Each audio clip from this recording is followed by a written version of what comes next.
So I watched Turning Red recently, the latest Pixar film. What took me so long to see this one? Well, I was actually avoiding it for a couple of reasons. Most notably, the trailer. I think that even people who like this movie will agree that the trailer is really, really bad. Personally, it showed me that everything I didn't like in a movie would be in this one, with a super in-your-face attitude. And it didn't really make any arguments of how a transformation into a red panda could actually carry a movie. It seemed like an incredibly light, simple premise. And the other reason that I didn't want to watch Turning Red at first was because if I did, I knew I'd have to talk about it. And if I knew I had anything other than super glowing praise for it, we were going to have another Turtles situation. So I watched the film, and I have something other than super glowing praise for it. And now I'm going to talk about it. With the chaos and the drama this movie has caused, it's really tempting to just go one way or the other. Praise it for being shocking and daring and tackling new ground. Or to go in the other direction and absolutely eviscerate the film. It's really cementing itself with the Ghostbusters effect. It's not a movie, it's a political argument. Like Thundercats Roar, High Guardian Spice, or Masters of the Universe Revelation before it. Or She-Ra, or I can keep going on. These arguments are largely annoying, and they shouldn't be engaged in on any side of the argument, whether you're a defender or a detractor. If you're a detractor, it elevates the status of the movie and gives it more importance than it really deserves. If you're a defender, you obscure the actual merits of the movie and turn it into a target, which actually does hurt the artists in the long run, and hurts the actual political headway of whatever movement you're arguing for even more. Oh, that's not even mentioning that you're playing pawns to billion-dollar corporations that have packaged your personal values and have sold them back to you.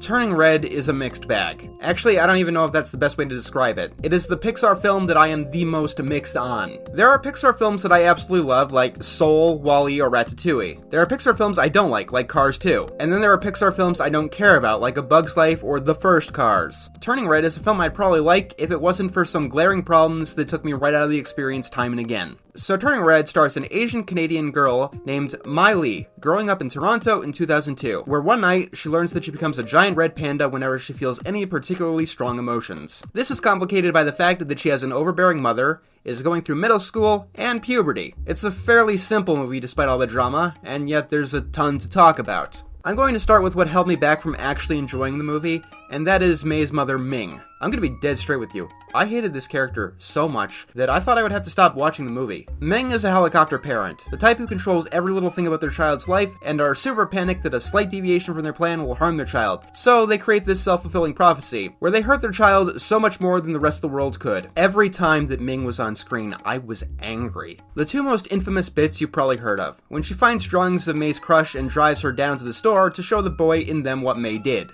And the other time is when she came down to school unprompted to try and give Mei menstrual pads without any self-awareness that she was doing it in front of her whole class. There's also a third moment that really struck me, and that's when Mei goes to Tyler's party, and Ming was so blind to any possible reasons that Mei might rebel, especially after the first two incidents, that she basically stops Mei from seeing her friends. Every time Ming was on screen, this was some of the most uncomfortable a Disney Pixar film has ever made me feel. And need I remind you that this is a film about puberty, in which the problem is solved with twerking. So, defenders will rush and say that this behavior is accurate, especially in Asian communities. And there's a kernel of truth to the kernel of truth here.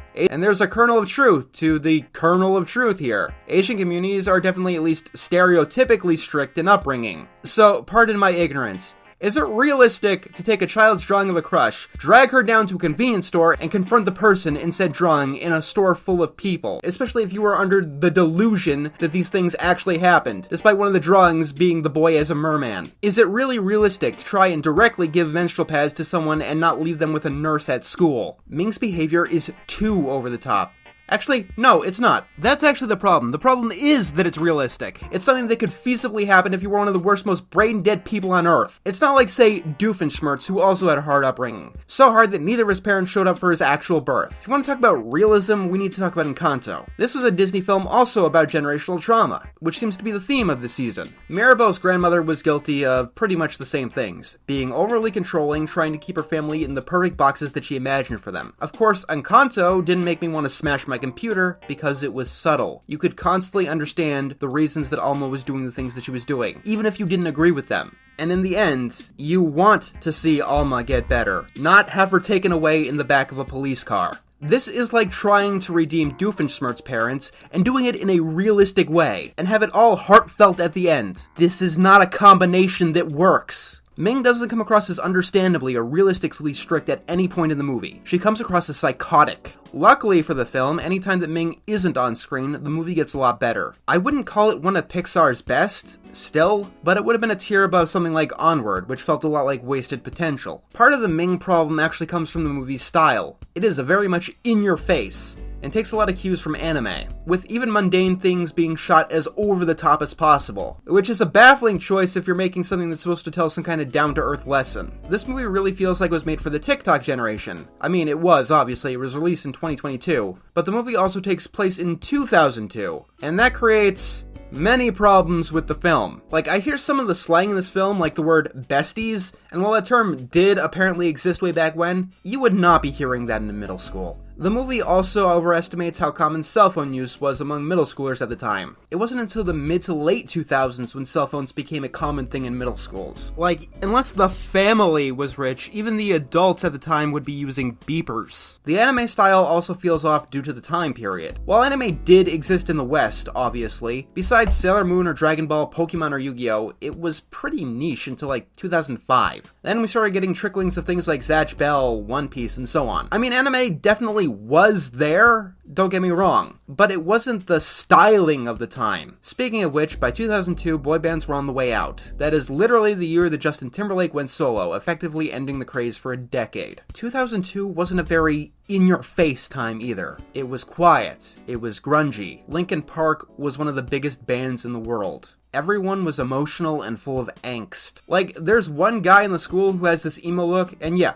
that is 2002, right there. The whole movie should look like that. And that's partially because there's an elephant in the room that you do have to realize if you want to say, golly geez, let's set this film in 2002 for no reason. This film takes place less than a year after the September 11th terrorist attacks. I bring this up because it radically altered the culture of the time, in ways that make this movie feel exceptionally ignorant of the time. Even though, literally, the only reason I can comprehend that this movie is set explicitly in 2002 is because the director grew up in that exact year. Yes, this film takes place in Canada, not the United States, but all over the Western world. Canada, America, the UK, much of Europe. People were paranoid because 9/11 wasn't the only terror attack that had happened. It was the major theme of the decade. I mean, I can understand not wanting everyone to be so fearful, as that goes against the tone that the movie is trying to establish. But then you have very awkward moments if you actually were there and you do actually remember the time period. Like, the moment with Ming, this strange adult standing outside of the school with a box. An adult that no one wants to account for, completely trying to obscure her appearance and getting attention of the kids in the school. In real world 2002, she wouldn't just be confronted by the school security guard, she would be tackled by the police and hauled in. Like, here's the thing. If they picked 1999 or 2000 or literally any year that was not 2002, this movie's setting would make a lot more sense. 1999, I could buy the in-your-face attitude, the boy band stuff. That was an optimistic year, despite everything else going on at the time. And on top of that, the movie doesn't get anything at all by setting itself in 2002. The boy band Four Town could have been replaced with any other musical act. The lack of cell phones and surveillance technology doesn't matter because May was caught on the news, and being hidden really isn't a goal in this film. I mean, I wouldn't set it in 2022, obviously, but taking place in just a vague, unspecified time, like any other Disney Pixar film, would have done this one so much favor. Take away Ming, and you take away the setting, and what's left with the film? You have a nice little story about a girl having something supernatural happening to her and going through it with her friends. And that is a nice part of the film. It's amazing, really. What the trailers made look like was going to be the worst part of the film was actually, in the end, probably its saving grace. May and her friends have very good chemistry. I just wish the film could be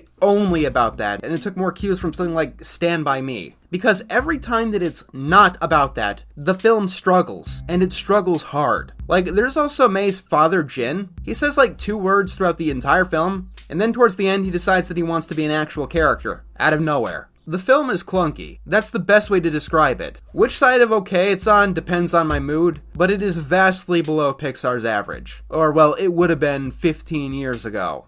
Oh yeah, there's also the puberty thing. It is really underplayed, and the controversy is blown mega out of proportion. Beyond the metaphor of May turning into a red panda, you're not going to get much besides menstrual pads. Like, you could watch this film and think that the only symptom of going through puberty for May is turning into a giant red panda. And this is something that I'm getting really tired of happening, by the way. I don't know whether to call it shock advertisement or an offshoot of rainbow capitalism, where Disney and its stands say that everyone has to go see X, Y, and Z film and absolutely love it because it's so daring, so brave. You know, like how they add in a literal gay wink and a nudge, so they can claim that they have the first LGBT character in their film for the 20th time, in such a small role that they can remove it for international audiences. You want animation that's daring? Watch Braceface. No, I'm not kidding. That show actually had a period episode with things like menstrual cramps mentioned, which aired in 2001. That was more than 20 years ago. And if you're not keeping score, that happened before this movie even took place. Cartoons were more daring and diverse back then than you probably give them credit for, and definitely more than the industry does today. Not so much with films, but actual on-television animation, yes. It was probably more diverse back then than it is now, even. You want to talk Asian characters animation? American Dragon Jake Long, Life and Time of Juniper Lee, Jackie Chan Adventures, Yume from Code Lyoko, Hi Puffy Yumi, and that is also ignoring shows that try to showcase many or all ethnicities, like Class of 3000 or Hey Arnold. I'm not going to give easy credit for things that have already been done and done better 20 years ago, or more, in the case of Hey Arnold. But if you want to keep giving credit to a mega corporation that stole your values and is trying to sell them back to you, keep on praising every little scrap of things that they will keep removing for an international market. Because the only color that Disney and these other corporations care about is green.